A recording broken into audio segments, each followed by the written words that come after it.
आत्मीय भाइयों एवं बहनों, प्रणाम। आपको हम पढ़कर सुना रहे थे पुस्तक विज्ञान को शैतान बनने से रोकें। विषय था धरती को मार डालने का कुचक्र।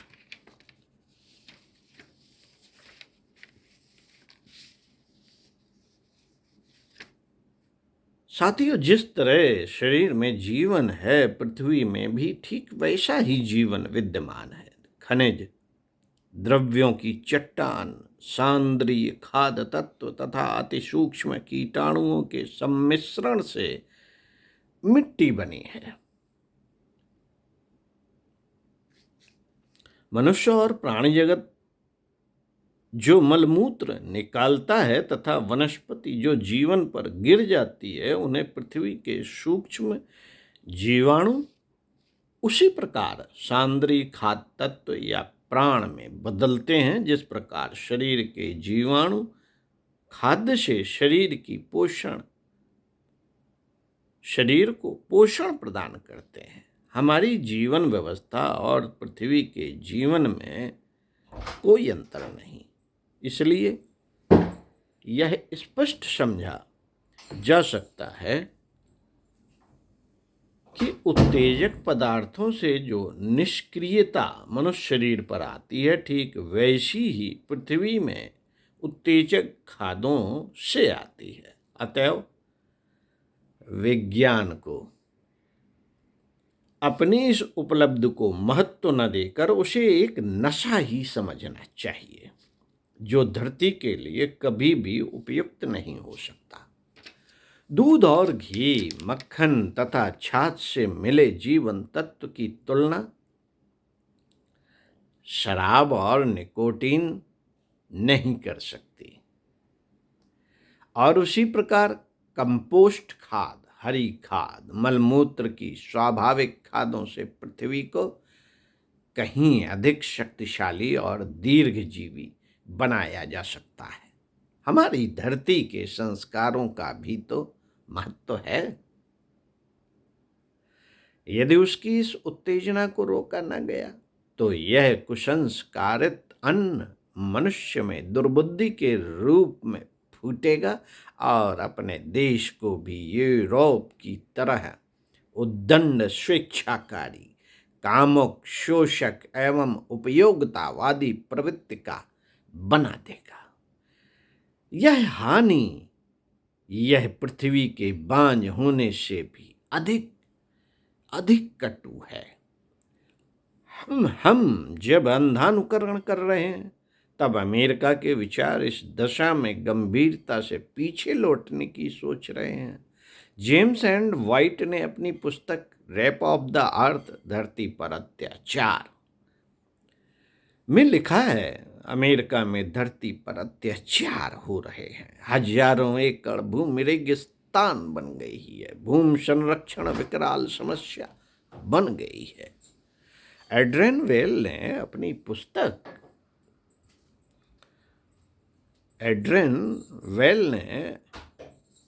पुस्तक खेत के लोग, मैन ऑफ द फील्ड्स में लिखा है, रासायनिक खाद देकर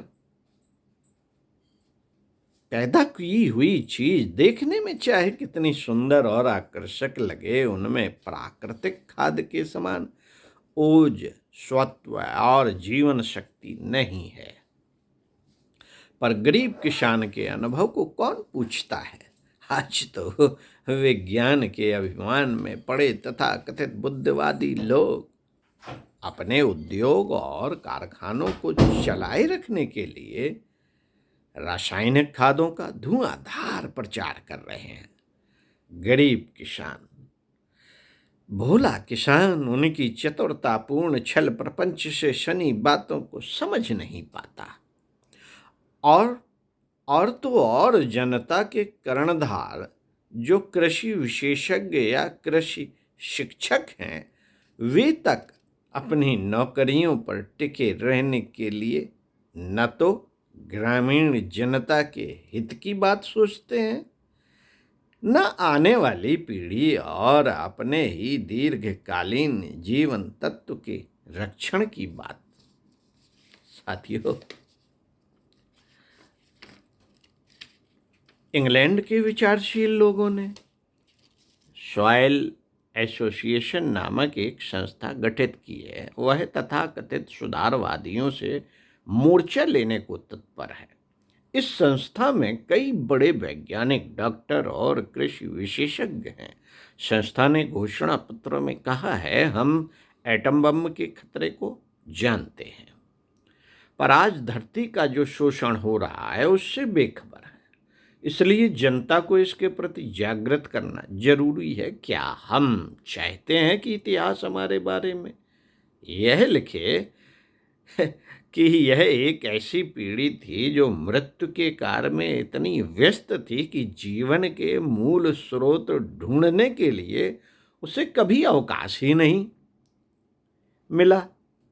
या हमारे बारे में यह लिखा जाए कि यही पहली पीढ़ी थी जिसने धरती को छीण होने से बचाया और मानव जीवन की मूलाधार धरती की उर्वरा शक्ति को बनाए रखा। दोनों प्रकार के भविष्य हमारे हाथ में।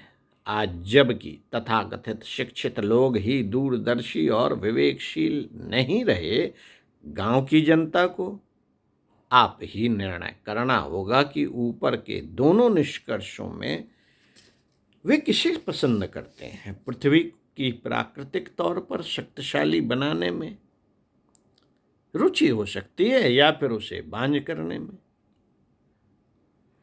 यह आज की अहम समस्या है जिस पर भावी पीढ़ियों का भविष्य निर्भर करेगा। अतएव उसे जितनी गंभीरता से बन पड़े सोचा, विचारा और क्रियान्वित किया ही जाना चाहिए। विज्ञान के क्षेत्र में मिली सफलताओं पर इतरा कर चल पड़ना तो एक प्रकार से बौद्धिक विक्षिप्तता ही होगी। प्रकृति हमारी माँ है, उसे बछड़े के लिए भी बचा कर दुहने की मर्यादा में रहें तो ही लाभ है। अन्यथा सोने का अंडा देने वाली मुर्गी का पेट चीर कर सारे अंडे निकालने की बात सोचने वाले लालची की तरह अपनी ही दुर्गत होनी है। प्रकृति पर विजय प्राप्त करने का उद्धत स्वप्न अंततः अपने ही पैर में आप कुल्हाड़ी मारने के लिए घातक सिद्ध होगा। साथियों, धरती को ही लें, वह हमारी माँ है। माँ से सत्कार पूर्वक दूध पीकर जीव जगत मुद्दतों से अपना निर्वाह करता चला आ रहा है, पर स्वाभाविक क्रम का उल्लंघन कर हम तात्कालिक लाभ के लिए धरती का प्राण हरण करने के लिए उतारू होंगे तो पाएंगे कम, खोएंगे अधिक। सृष्टि का एक संतुलित क्रम है, उसे यथावत चलने देने से ही हमारी जीवन रक्षा होगी। प्रगति की सीमा है, उसी में हमें रहना चाहिए। विशेषतया धरती आकाश को जीत कर उन्हें मनचाहे प्रयोग के लिए तो विवश नहीं करना चाहिए।